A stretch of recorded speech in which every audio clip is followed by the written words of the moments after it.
Today we're going to take a look at similar objects, scale models, and scale diagrams. So the explore question to start things off here asks, how do the dimensions of each small cube relate to the dimensions of the larger Rubik's Cube? So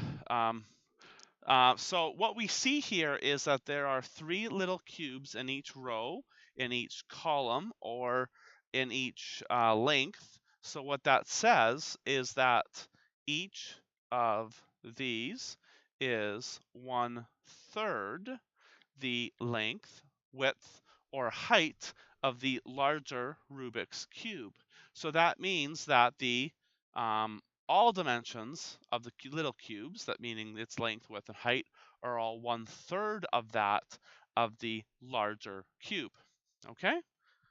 All right, good enough. This next problem is one that we already spent a little bit of time on, but I'll just recap it. Basically, we have an MP3 player, and we have another ethnic named Samir, and Samir takes the box of an MP3 player, he flattens it out into a net, and that net is 10 centimeters tall, 4 centimeters wide, and 6 centimeters long. And here's the net of what that would look like. And we have to think of what a reasonable scale factor would be to make a larger box. And the thing is that if we make a too big of a scale factor, we're going to get a massive box. So we can talk about areas and volumes, and we will in this unit. But I'll just tell you that if you pick a scale factor of 2, which is one of the options, we actually get a box that's actually would be 8 times bigger. That's not quite what we're looking for. So if we pick 1.5, we get a box that's just over 3 times bigger, which is still a fair bit bigger, but 1.5 is a nice number because if we multiply 4, 6, and 10 all by 1.5, we get friendly numbers of 6, 9, and 15. 6, 9, and 15. And then all we did is we drew the same net that we have drawn there, but we drew it, and instead of 6, 4s, and 10s, we put in 9s, 6s, and 15s, and you should also make the box appropriately bigger. And it wouldn't be a bad thing to actually draw these boxes to scale, which is to say use a ruler and actually draw them out the correct sizes, because I have had students actually given like blank pieces of paper to do this and then cut them out and actually see the boxes side by side and see the differences in them. And if we had more time, that's certainly where we would go. And part F asks, are these boxes similar objects? The answer is yes. Anytime you take any two-dimensional or three-dimensional object and multiply every single dimension by the exact same number, i.e. your scale factor, you are in fact looking at similar objects. None of that's all that. G, are the diagonals similar? Or proportional? Yep. Basically, are the diagonals 1.5 times bigger in the larger box than the smaller box? Sure, they will be. And is it possible for two irregular 3D objects to be similar? Well, sure, so long as they're both the same shape. Even though it's in the irregular shape, if they're both the same shape, as long as all the dimensions are multiplied by the same scale factor, then giddy up, you're good to go. The next one we took a look at was looking at frying pans. If we had different size frying pans, would they be similar? And basically, here's the thing. A frying pan only has a diameter, so long as you multiply that diameter, I mean, I guess you could look at the depth of the pan too, as is provided in the solution, but I mean, really, so long as the provided measurements are all proportional to one another, then you should be good to go. So there's not a lot of math when it comes to that one.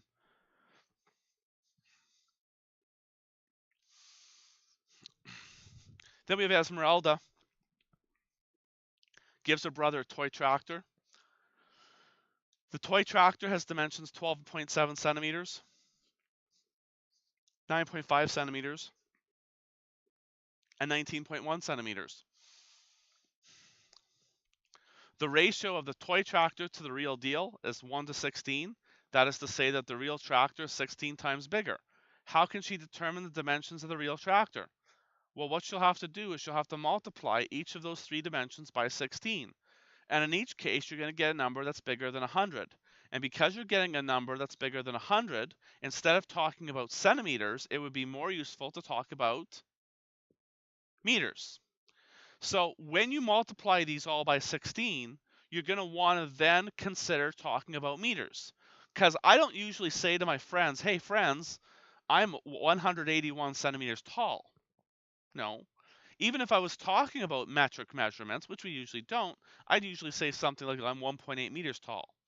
So once we multiply by 16, it would also be useful to go ahead and change the measurements into meters. All right? I think that's all I want to talk about for number 2 there. It says the diameter of the rear tires on the model are 6 centimeters. What's the diameter of the rear tires on the real tractor? That's like almost like a tongue twister. We're going to take this and just multiply it by 16. So that gives us 96 centimeters, which we could write as 0.96 meters. So any measurement on the toy gets multiplied by 16, and then depending on what numbers you get, you may or may not convert to meters. If you wrote that as 96 centimeters, I would not count it as being incorrect. Okay? But just to be consistent with all those other measurements, it might not be a terrible thing to change it into meters. The video would just basically do all that work. It would do all that work that we just did in red there. They have these throughout these kinds of lessons. You can look at that kind of stuff. That's all. Where are we going? Okay. Nadia has found plans for a bookend in a woodworking magazine. The plans include a scale diagram with a scale ratio of 1 to 5. Determine the dimensions, length, width, height, and base thickness of the actual bookend. Okay. So basically all we have to do is multiply these all by 5. Okay. We basically just have to multiply these all by 5. Now, the problem with multiplying these all by 5 is many of them are in fractions. So how the heck do we do that? Okay, how the heck do we do that? Well, if you're using one of my $10 Walmart calculators over here, it's got a fraction key on it. And what you can do, like for example, for 1 3/4, is you can go 1, then hit the fraction key, and then go put 3, and then hit the fraction key, and then hit the 4. So 1 3/4 like that, and then go and multiply that by 5. And when you do that, what you'll get is 8 3/4. That's what you should get. Beautiful. Okay, so not as fancy as a graphing calculator, but the calculators I have in the classroom do have a fraction functionality, so they'll actually do that math for you. Now this is applied math, so a lot of times I will give you those shortcuts or tell you the ways that we can use technology to do the math for us without us actually having to do it. Okay? So that's what we would get. 1 1/2 would be the same thing. If you multiply that by 5, that's a little easier to think about. It'd actually just be 7 1/2 if you multiply that by 5. This would be 10 inches, and this would be 5 inches. Okay? Of that, I guess the length would be the 5 inches, I would think. The width would be the 7 1/2. The height would be the 10 inches. Or what would the thickness be? That confuses me. Oh, the thickness, I got that 1/4 of an inch there I didn't even see. If you multiply that by 5, you're just going to get, like, I think that would just be, you know, it's tough for me to actually think of what they're actually asking for, but really what you do see is the same thing. Like so it's basically the same thing there. Are they adding anything together there? No, they're not. Oh, the overall height. I see. Oh, is that ever nasty, eh? Is that ever? Well, no, not that nasty though. No, that's fine. Whatever. All right. Okay. That works out good. All right. So we can use the cheapo calculators to help us do that a lot more efficiently. What would the dimensions have been if the scale ratio on the plans had been 2 to 9? 2 to 9. 2 to 9 is a lot thornier because there's a 2 there. But really all that means is if I wanted to change this one, say, okay, actually I'm not going to use that one. I'm going to use this one here. If I want to find out what that would be, what I would say is that would be the 1.5. 1.5, and I would put an x here would equal 2 to 9. Okay? What you'd have to do is you'd have to set up a ratio, like a cross multiplication. So 1.5 to x would equal 2 to 9, and then you just cross multiply. So you would get 2x would equal 9 times 1.5, and x would be whatever 9 times 1.5 divided by 2 is, which for those keeping score is 6 3/4. Okay, so that's how you would deal with it.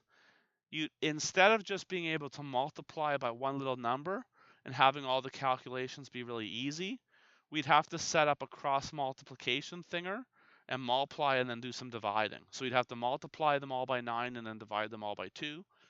So essentially when you multiply something by 9 and divide it by 2, think about what 9 over 2 is. What's 9 over 2 as a decimal? What's 9 over 2 as a decimal?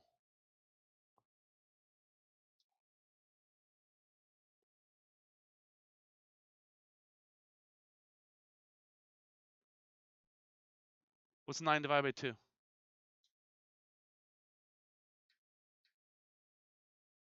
4.5. So essentially what we're doing is we're multiplying all these dimensions by 4.5 or 4.5. That's what we're doing. We're multiplying all these dimensions by 4.5 or 4.5. So we could do that too if we wanted to. That would be another way. Instead of doing all this cross multiplication stuff, we could just go ahead and multiply everything by 4.5. That would also work. Okay? All right. What do we got here?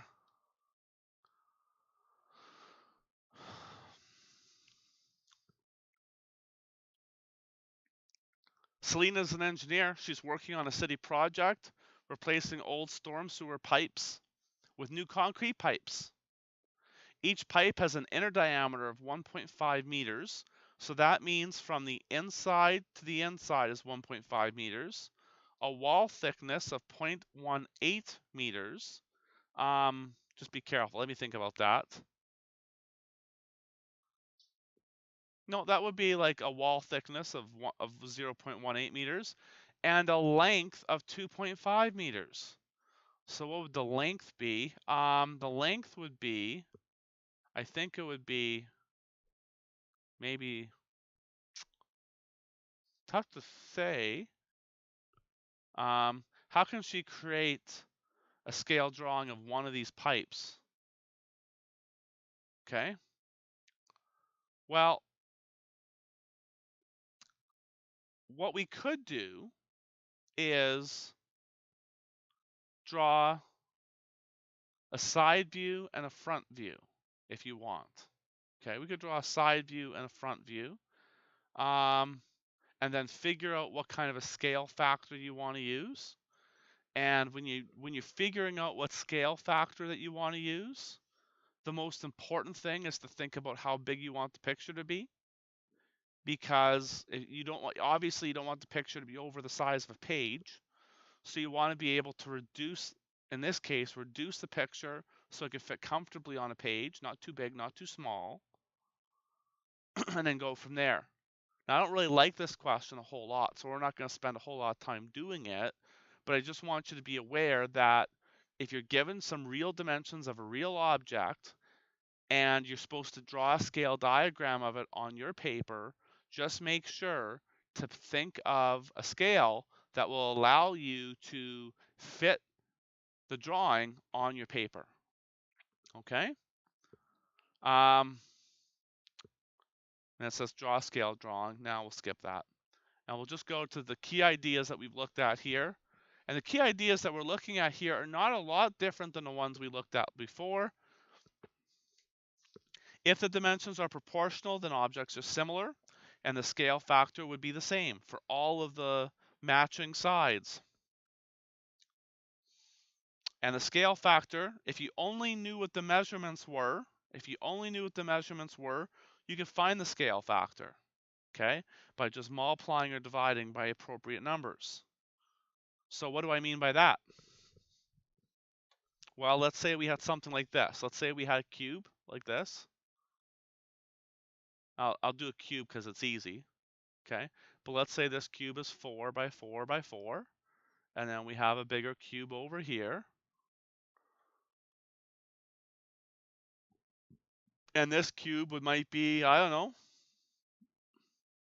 18 by 18 by 18. Then to find the scale factor to go from this to this, then we just divide by 18 by 4, this measurement by this measurement, and we get 4.5. So that is to say that each of these measurements is multiplied by 4.5 to get these measurements. In other words, the smaller diagram is 4.5 times smaller than the bigger diagram as far as the measurements go, and the bigger diagram, the measurements are 4.5 times bigger than those in the smaller diagram. So if you don't know the scale factor, but you do know the measurements of each object, you can divide them, and that'll tell you the scale factor. If the scale factor is between 0 and 1, the new object is a reduction or smaller than the original object, and we talked about that before. We also said that the scale factor is bigger than 1. That means a new object is an enlargement of the original object. So if this is object A and this is object B, then object B would be an enlargement of object A. That's exactly it. All right, so that's all I've got for you. Go through. This is section, I think it's at 8.5 at the outset. Do the questions that follow this, and we'll see where this leads us tomorrow.